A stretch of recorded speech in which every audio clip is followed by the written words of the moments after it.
اعوذ باللہ من الشیطان الرجیم، بسم اللہ الرحمن الرحیم۔ رب اشرح لی صدری ویسر لی امری واحلل عقدۃ من لسانی یفقہوا قولی، رب زدنی علما۔ السلام علیکم ورحمۃ اللہ وبرکاتہ۔ عزیزو، اسلامی سال شروع ہو چکا ہے اور اس کے 20 دن اوپر بھی ہو گئے ہیں۔ ہمارے بچے اور نوجوان، ان کو اسلامی سال کے بارے میں کوئی نو ہاؤ نہیں ہے اور نہ وہ ان کے ناموں سے واقف ہیں۔ بچے بیچارے کیا کریں گے جب ہم سب بڑوں کو ہی ان کے نام نہیں آتے ہوں گے؟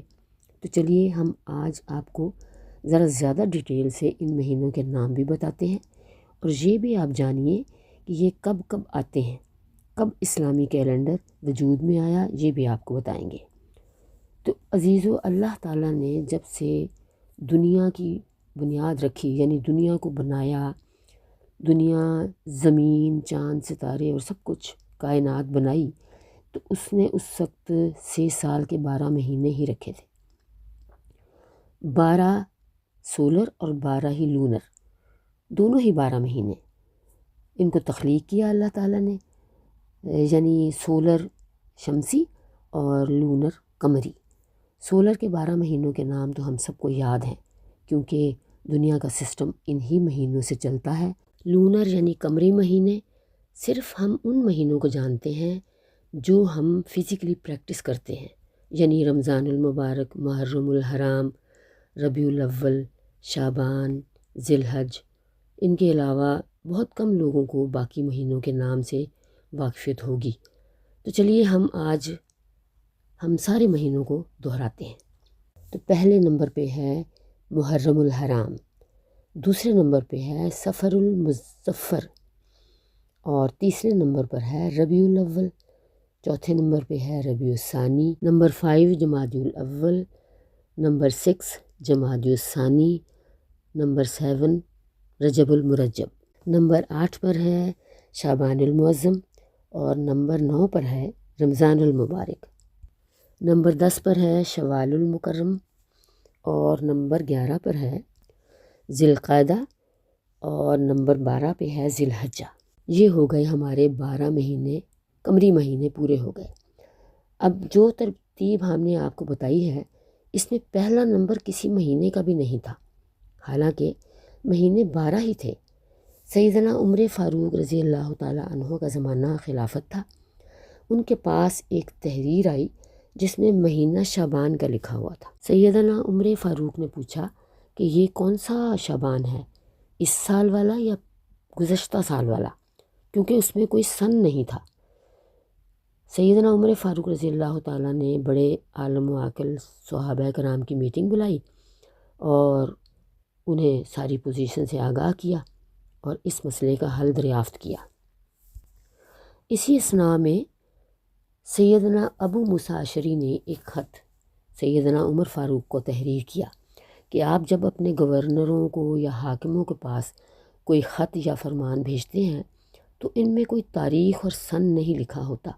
اس کی وجہ سے یہ پتہ نہیں چل پاتا کہ کب آپ نے فرمان ارسال کیا ہے، کیونکہ حضور صلی اللہ علیہ وآلہ وسلم بھی اس زمانے میں اور حضرت ابو بکر رضی اللہ تعالیٰ عنہ کے زمانے میں، اس سے پہلے کے زمانے میں بھی یہی ہوتا تھا کہ مہینے ہی موجود ہوتے تھے، اور جب کوئی دستاویز لکھی جاتی تھی تو اس میں تاریخ یا سن نہیں ہوتا تھا۔ اس سے معاملات کو سمجھنے میں مشکل درپیش آتی تھی۔ اسی وجہ سے عمر فاروق رضی اللہ تعالیٰ نے میٹنگ بلائی تاکہ وہ صحابہ کرام سے مشورہ کریں۔ اللہ کے رسول بھی جب کوئی اہم مسئلہ درپیش ہوتا تو صحابہ کرام کی میٹنگ بلا کر مشورہ کیا کرتے تھے۔ حالانکہ رسول اکرم سے زیادہ علم کس کو تھا؟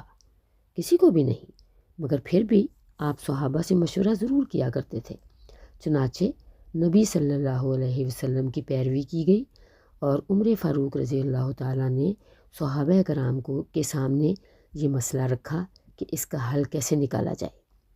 سب متفق ہوئے کہ کس مہینے سے شروع کیا جائے، کیونکہ مہینے تو محرم سے لے کے ذی الحجہ تک سارے ہی موجود تھے، ازل سے چلے آ رہے تھے، مگر نمبر کسی کا بھی پہلے یا آخر میں نہیں تھا، سارے گولائی میں گھوم رہے تھے۔ سارے صحابہ کرام نے مشورہ کیا اور یہ طے پایا، اور اس کے لیے انہوں نے 4 آراء پیش کی۔ پہلی رائے یہ تھی کہ پیغمبر خدا کی جو ولادت کی تاریخ ہے اس پر نئے سال کی ابتدا کی جائے۔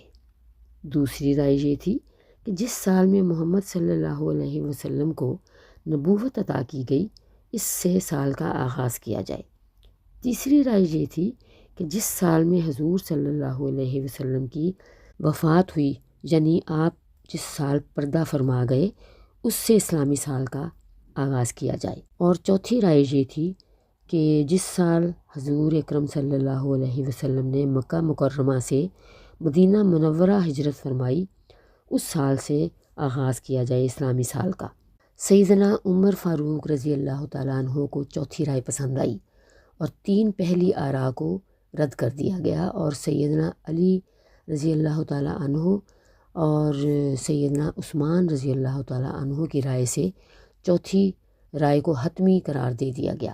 جو پہلی 3 آراء تھیں ان کو رد کرنے کی وجوہات بھی بیان فرمائی۔ پہلی رائے جو حضور کی ولادت پر رکھ رہے تھے ان کی عیسائیوں کے ساتھ مشابہت تھی، انہوں نے حضرت عیسیٰ کی پیدائش پر اپنا سنِ عیسوی مقرر کیا تھا۔ دوسری رائے میں نبوت کا جہاں تک تعلق تھا کب ملی، تو اس میں کسی سال کو حتمی نہیں مان سکتے تھے کیونکہ اس میں اختلاف تھا۔